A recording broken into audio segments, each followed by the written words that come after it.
পুলিশের বড় সাফল্য। ড্রাগ সংক্রান্ত মামলার তদন্তে নেমে উদ্ধার বিপুল পরিমাণ সন্দেহভাজন চুরি হওয়া সামগ্রী।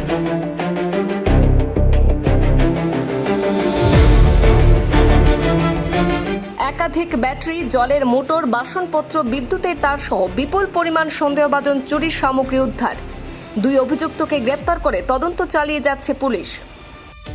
কালাইনে পুলিশের অভিযানে মিলল বড়সড় সাফল্য। ড্রাগ সংক্রান্ত একটি মামলার তদন্তে 2 অভিযুক্তকে আটক করার পর উদ্ধার হয়েছে বিপুল পরিমাণ সন্দেহভাজন চুরি হওয়া সামগ্রী। আর এই ঘটনা ঘিরে এলাকা জুড়ে ব্যাপক চাঞ্চল্যের সৃষ্টি হয়েছে।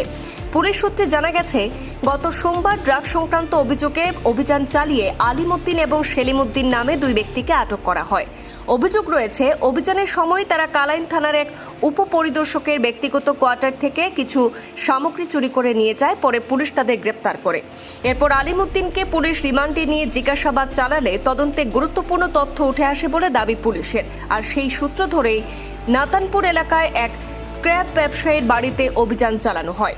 এই অভিযানে উদ্ধার করা হয়েছে প্রায় 30টি ব্যাটারি, 6টি জলের মোটর, একটি দাঁড়িপাল্লা, প্রায় 20টি বড় কড়াই এবং বাসনপত্র, মন্দির ও মসজিদের কিছু সামগ্রী, 2টি সন্দেহজনক নম্বর প্লেট, বিদ্যুতের তার, অটো ও অন্যান্য যানবাহনের বিভিন্ন যন্ত্রাংশ সহ বিপুল পরিমাণ সামগ্রী।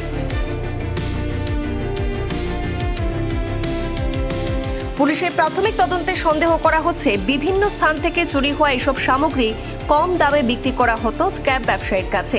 তবে এই অভিযোগের পূর্ণাঙ্গ তদন্ত এখনো চলছে। পুলিশ জানিয়েছে, অভিযোগে উঠে আসা তথ্যে নাতানপুরের এক স্ক্র্যাপ ব্যবসায়ীর নাম সামনে এসেছে। তবে সে বর্তমানে পলাতক এবং তাকে খুঁজে বের করার চেষ্টা চলছে।